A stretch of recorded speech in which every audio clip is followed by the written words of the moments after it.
دوستو آپ صلی اللہ علیہ وآلہ وسلم نے ارشاد فرمایا کہ جو شخص اذان سننے کے بعد بھی اپنا کام نہیں چھوڑتا، اپنے کاموں میں لگا رہتا ہے، تو اللہ سبحانہ وتعالی اس کا ہاتھ کاموں سے بھر دیتا ہے، بس وہ پھر کاموں میں لگا رہتا ہے۔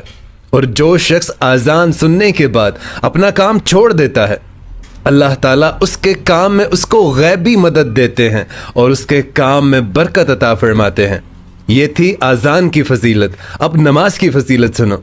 آپ صلی اللہ علیہ وآلہ وسلم نے ارشاد فرمایا کہ جو شخص جائے نماز پر اپنی نماز ادا کرتا ہے اور اس کے بعد جائے نماز پر بیٹھا رہتا ہے، مطلب وہ کسی شخص سے بات نہ کرے، اور جب تک اس کا وضو ٹوٹ نہ جائے تب تک فرشتے اس کے لیے دعا کرتے رہتے ہیں۔ اور صرف اتنا ہی نہیں، ہمارے نبی پاک صلی اللہ علیہ وآلہ وسلم اور اللہ تعالیٰ نے بھی یہ ارشاد فرمایا کہ میرے مومن بندے، جب بھی تم پر مشکل آ جائے، جب بھی تمہیں لگے کہ کوئی راستہ نظر نہیں آتا، تو تم دو چیزوں سے مدد طلب کرنا۔ نمبر 1 صبر، اور نمبر 2 نماز۔ اور صرف اتنا ہی نہیں، ہمارے نبی پاک صلی اللہ علیہ وآلہ وسلم نے ارشاد فرمایا کہ اللہ تعالیٰ نے مجھے 5 خصوصیات ایسی عطا فرمائی ہیں جو آج سے پہلے کسی پیغمبر کے حصے میں نہیں آئیں۔ اور پہلی خصوصیت یہ تھی کہ آپ صلی اللہ علیہ وآلہ وسلم کے لیے، ان کے امتیوں کے لیے اللہ تعالیٰ نے ساری زمین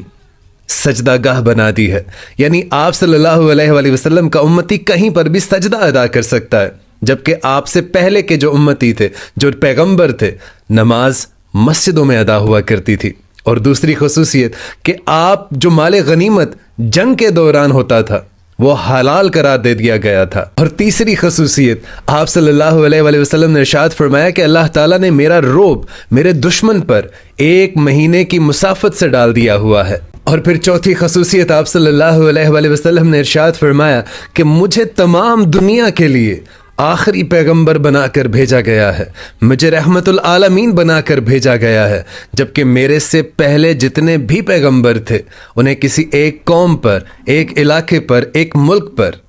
پیغمبر بنا کر بھیجا گیا تھا، لیکن مجھے رحمت العالمین اور آخری پیغمبر کا درجہ ملا۔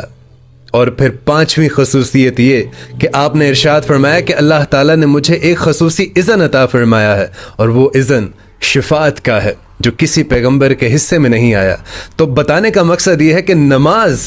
ایک ایسی خصوصیت ہے جو آج سے پہلے کسی پیغمبر کے حصے میں نہیں آئی، وہ ہمارے نبی پاک صلی اللہ علیہ وآلہ وسلم کے حصے میں آئی اور ہم امتیوں کے حصے میں آئی، اور اس کے لیے اللہ تعالیٰ نے ساری زمین، اب اندازہ لگائیے، ساری زمین آپ کے لیے سجدہ گاہ بنا دی ہے۔ اور کتنے افسوس کی بات ہوگی